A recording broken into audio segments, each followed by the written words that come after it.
નમસ્કાર કલમ યુદ્ધ સમાચારની સાથે હું છું આપની સાથે પાયલ બામભણિયા। તો જોઈએ આજના મહત્વના સમાચારમાં। રાજકોટ જિલ્લાના ધોરાજીના છત્રસા ગામમાં દેશી બાવળના લાકડાનું ગેરકાયદેસર કાપવાનું કારસ્તાન ઝડપાયું।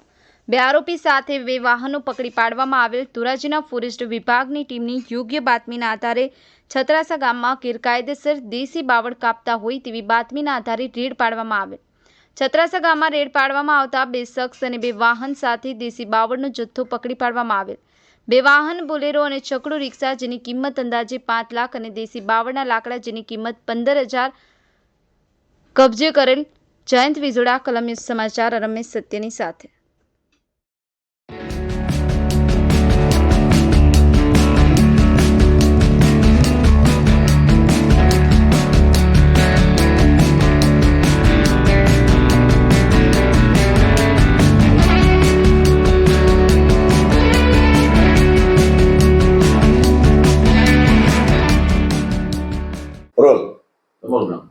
Niharika Pandya, range forest officer, Dhoraji.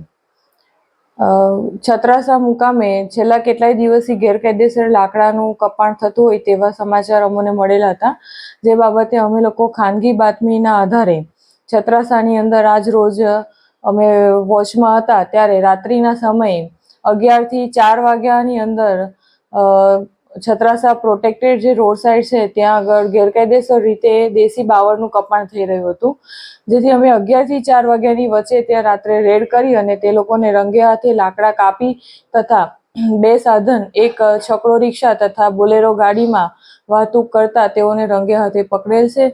2 આરોપીઓની ધરપકડ કરેલ છે તથા અન્ય આરોપી ફરાર છે, જેની શોધખોળ ચાલુ છે। મુદ્દામાલ અત્યારે તો 157 મણ જેટલો અમને પ્રાપ્ત થયેલ છે। એ સિવાય તેની બોલેરો ગાડી અને રિક્ષા અમે લોકોએ અટક કરેલ છે।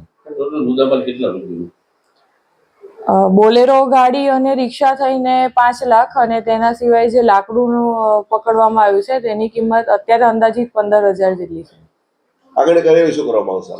આગળની કાર્યવાહીમાં 2 આરોપીની અટક કરેલી છે, તેની પૂછપરછ ચાલુ છે તથા તેની સાથે જે આરોપીઓ ફરાર થઈ ગયા હતા તેની પણ અત્યારે શોધખોળ ચાલુ છે અને ત્યારબાદ આગળની કાર્યવાહી કરવામાં આવશે।